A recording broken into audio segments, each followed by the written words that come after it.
আলহামদুলিল্লাহ রাব্বিল আলামিন। আল্লাহুম্মা সাল্লি আলাইহি আল্লাহুম্মা বারিক আলাইহি।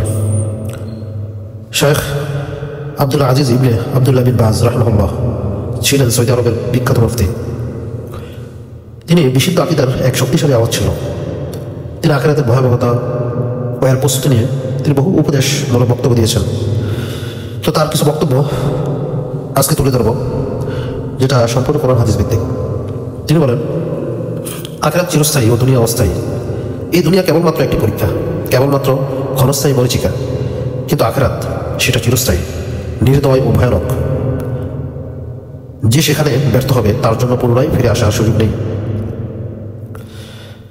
যে ব্যক্তি আল্লাহকে ভুলে যায়, কবর তাকে মনে করিয়ে দেয়, কবর তাকে মনে করিয়ে দিবে।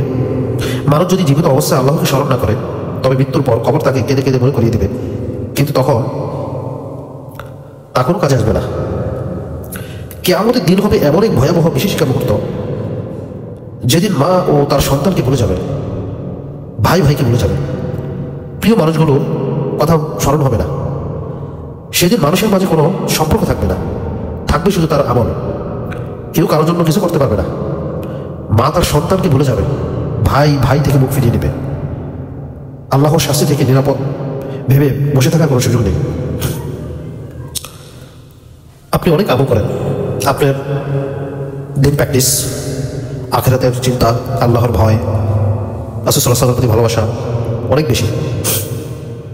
আপনি চেষ্টা করেন অনেক বেশি, কিন্তু এই ভেবে বসে থাকার সুযোগ নেই যে আপনি আল্লাহর শাস্তি থেকে নিরাপদ। এটাই উনি বোঝাচ্ছেন। তোমার অনেক নামাজ, রোজা, হজও যদি অহংকার রূপ নেয়, আপনার ভালো কাজগুলো যদি কোনো ধরনের অহংকার যদি থাকে সামান্য পরিমাণ, তবে আখিরাতের এগুলোর মূল্য কিছুই থাকবে না আপনার জন্য। আল্লাহর শাস্তি থেকে কোনো বান্দা নিরাপদ নয় যতক্ষণ না সে বিনয়ী ও ভয় ভীত হয়। আপনি জানেন না আপনার জন্য কি নির্ধারণ করে রাখা হয়েছে, জান্নাত না জাহান্নাম। আপনি জান্নাতে যাওয়ার আগ পর্যন্ত আপনার কোনো ধরনের নিশ্চয়তা নাই। আপনার জীবন নিরাপদ নয় আল্লাহর শাস্তি থেকে, আল্লাহর আযাব থেকে। যে রাত কেটে যায় গুনাহে, তার সকালে আলো থাকে না।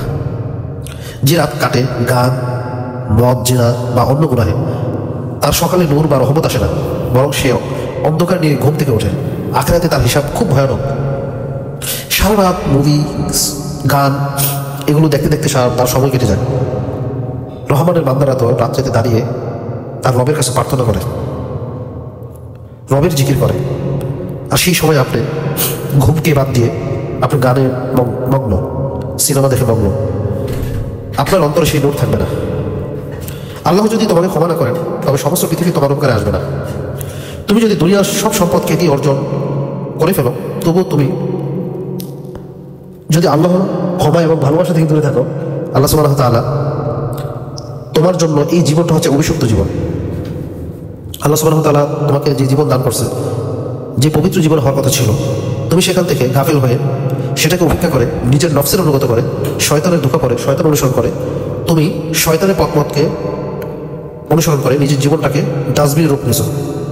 এই জন্য যদি আল্লাহর ক্ষমা পেতে চাও, এখনই সময় তুমি সঠিক পথে চলে আসো, নিজেকে অনুতপ্ত হয়।